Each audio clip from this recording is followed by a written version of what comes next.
What's up YouTube, it's Jadakiss and welcome back to my channel. So today I'm going to be showing y'all how I did these butterfly locks. And for this style I'm using the 22-inch free tress water wave hair. And I use 7 packs. So you want to take 2 pieces of hair, put it through your braid and just spread the hair out. Then you want to wrap the hair around. You have to wrap it tight about 3 to 4 times around the base. But yeah, you really have to wrap it tight because the hair, it is slippery and you don't want it to slip out. And I am doing the thumb method. Really it's no right or wrong way to this. Like, you really just wrap however you want to, because I mean it's all gonna turn out the same way.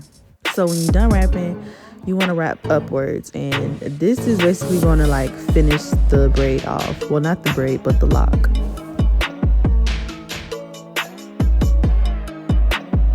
And y'all, it only took me like 4 hours to do this. Like, I cut on my music and I was in my zone.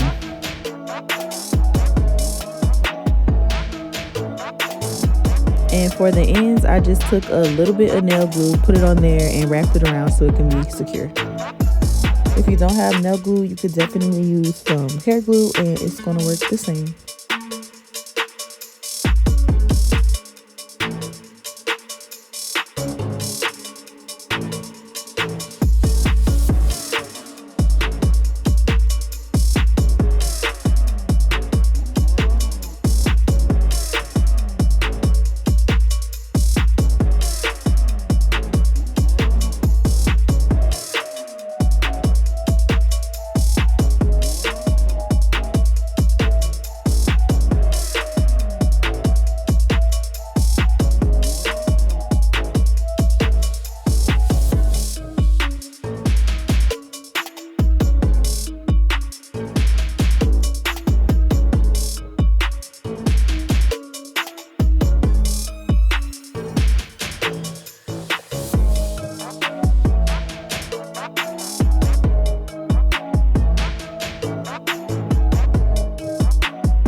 And this is how my hair turned out. Clearly I'm feeling myself, but thank y'all so much for watching. Go ahead, like, comment, and subscribe, and I'll see y'all next time.